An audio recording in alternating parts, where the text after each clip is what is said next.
Hello parents, आज हम हिंदी में मात्राओं का क्या यूज है इसका स्टडी करेंगे। आज हमने इंग्लिश में देखा था पेरेंट्स कि जैसे कॉन्सोनेंट के साथ में अगर हम वॉवेल्स को लगाते तो उसका साउंड चेंज हो जाता है ना।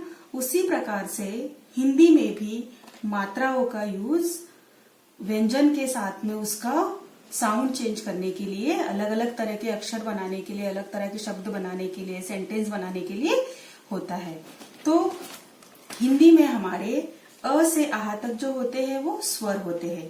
देन क से ह तक जो होते हैं व्यंजन होते हैं, और क्ष त्र ज्ञ ये संयुक्त व्यंजन होते हैं। बट इस लेवल पे अभी हमें संयुक्त व्यंजन का इतना यूज नहीं है, अभी ये कंसिडर नहीं करना है। अभी हमें स्वर और व्यंजन को बच्चों को इस लेवल पे कंसिडर करना है। एंड जैसे कि हमने अ से आह तक अभी तक अच्छी तरह से पढ़ा है बच्चों ने।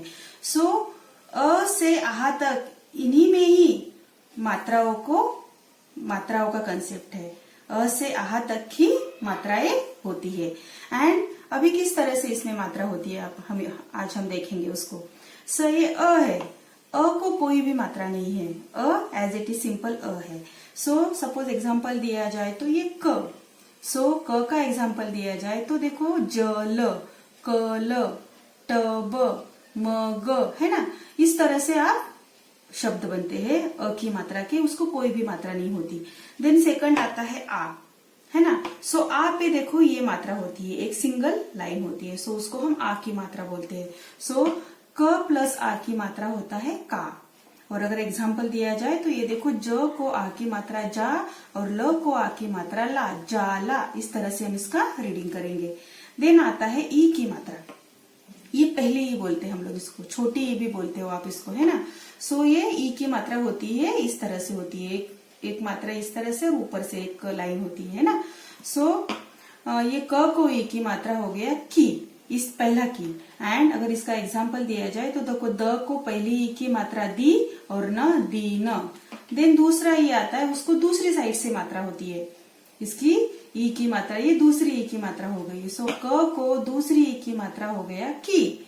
और यहाँ पे एग्जाम्पल द को आ की मात्रा देखो ये दा, और द को दूसरी ई की मात्रा हो गया दादी।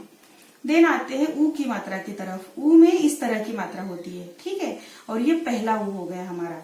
क को ऊ की मात्रा कु, और एग्जाम्पल ग को पहली ऊ की मात्रा गु, ल को आ की मात्रा यहाँ पे है ला, और ब गु ला ब। देन दूसरा ऊ, यहाँ पे दूसरा ऊ इस डायरेक्शन में होता है। सो क को दूसरी ऊ की मात्रा हो गया कु, और एग्जाम्पल हो गया स को दूसरी ऊ की मात्रा र ज, सूरज। देन आते हैं ए की मात्रा पे।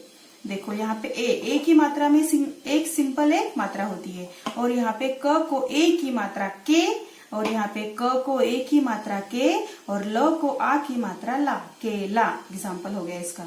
देन ये ए की मात्रा है, ठीक है। ए के ऊपर दो मात्राएं होती है। सो क को ए की मात्रा कै, और एग्जाम्पल है प को ए की मात्रा पै और र, पैर। देन आते हैं ओ की मात्रा की तरफ।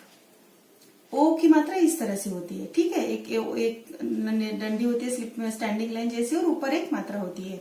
सो क को ओ की मात्रा को, और यहाँ पे एग्जाम्पल म को ओ की मात्रा मो और र, मोर। देन आते हैं औ की मात्रा की तरफ। औ की मात्रा में दो मात्राएं होती है ऊपर। सो क को औ की मात्रा कौ, और एग्जाम्पल क को औ की मात्रा कौ, और अ को आ की मात्रा आ, कौआ। देन अंग की मात्रा। अंग की मात्रा में सिंपल सी एक बिंदी होती है छोटी सी ऊपर, और उसको हम इस तरह से प्रोनाउंस करते हैं कंग। घंटी, देखो अभी घंटी, अंगूर, पंछी, इस तरह से होते हैं। आहा की मात्रा में मोस्टली ज्यादातर शब्द नहीं आते, फिर भी इसका यूज कभी कभी बहुत कम यूज होता है। जैसे कि आहा, आहा बोलना है हमें, तो हम इसको दो साइड में उसको दो ये लगाते हैं, दो डॉट्स लगाते हैं, दो बिंदु लगाते हैं। तो इस तरह से हमारी ये हिंदी की मात्राएं होती है, और इसका हमारे रीडिंग में बहुत ही यूज होता है। जैसे कि हम इंग्लिश के अक्षर ब्लेंड कर करके लिखते हैं, है ना, वैसे ही हम हिंदी के भी अक्षर को ब्लेंड करके हम लिखते हैं। सपोज अगर आपको एग्जाम्पल दिया जाए तो पहला अक्षर मैं कल लिखती हूँ, ओके, कल। इसको हम किस तरह से ब्लेंड करेंगे, क प्लस ल, है ना। देन सेकंड है आम, ठीक है, अभी आम को हम किस तरह से करेंगे ब्लेंड, अ प्लस आ की मात्रा और प्लस म, हो गया आम।